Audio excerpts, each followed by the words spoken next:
Un petit avertissement pour les francophones du monde entier, certains nombres se prononcent différemment selon les pays. Par exemple, ce nombre-là peut se prononcer 93 ou 93. Et ce nombre-là peut se prononcer 94 ou 94. Et ce nombre-là peut se prononcer 97 ou 97. Pendant l'entraînement au club d'athlétisme, Ying Ying a parcouru 30 tours de piste. Elle a parcouru 30 tours de piste. Ensuite, elle a fait 4 tours de plus. Je l'ai représenté en rose, 4 tours de plus avant d'aller en classe. Puis 3 autres avant le déjeuner. Alors ça, je vais le faire en violet. 3 avant le déjeuner. Et encore 2 autres en fin d'après-midi. Encore 2 autres en fin d'après-midi. Voilà. Alors, ce qu'on nous demande, c'est, bon, bien sûr, combien de tours de piste a-t-elle fait en tout? Alors, on va répondre à cette question-là en utilisant la droite graduée. En fait, bon, on va calculer le nombre de tours de piste, mais pour ça, on va utiliser une droite numérique graduée. Donc, je vais la représenter. Voilà. Alors, bon, évidemment, là, tu pourrais commencer ta droite n'importe où, hein. Ça, c'est le sens croissant. Tu vas prendre une origine, c'est-à-dire mettre une première graduation, tu pourrais prendre n'importe laquelle, mais là on sait qu'elle a déjà fait 30 tours de piste au départ, hein, donc elle a fait 30 tours de piste au club d'athlétisme, donc ce que je peux faire c'est par exemple commencer à 30, c'est ce qu'il y a de mieux, puis je vais commencer le plus à gauche possible, hein.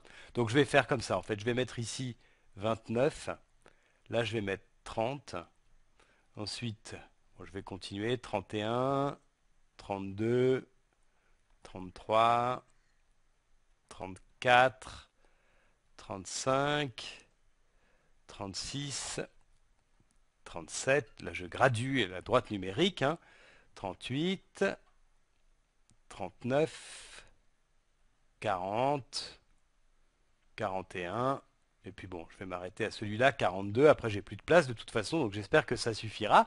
Alors maintenant, on va traduire l'énoncé, ce qui nous est donné ici, sur cette droite numérique. Alors, on nous dit d'abord que Ying Ying a parcouru 30 tours de piste au club d'athlétisme, hein. Donc 30 tours, ça veut dire que quand on commence à calculer, on est déjà ici, hein. Là, on représente le fait qu'elle a couru 30 tours de piste au club d'athlétisme. Alors ensuite, elle fait 4 tours de plus. Donc si elle fait 4 tours de plus, ça veut dire que bon, je peux représenter un premier tour, un deuxième tour, un troisième tour, un quatrième tour. En fait, elle va arriver ici, hein. Donc ça, c'est les 4 tours de plus. 4 tours de plus qu'elle a fait avant d'aller en classe. Donc quand elle arrive en classe, en fait, elle a fait en tout 34 tours puisqu'on est ici. Alors maintenant, il faut tenir compte des 3 tours qu'elle a fait avant le déjeuner, hein. Alors donc, je pars, j'ai donc les 34 tours et j'ajoute les 3 qu'elle a fait avant le déjeuner. Donc j'en ai 1, 2 et 3. Donc j'arrive ici en fait. Voilà, donc ça, ce saut-là, en fait, ça représente les 3 tours qu'elle a fait avant le déjeuner. Et puis ensuite, il y a encore 2 autres tours qu'elle fait en fin d'après-midi. Donc là, je pars de ces 37 et j'en rajoute 2, donc 1 et 2. Et j'arrive ici à 39. Voilà. Et donc la réponse à la question, c'est que finalement, en tout, elle a fait 39 tours de piste.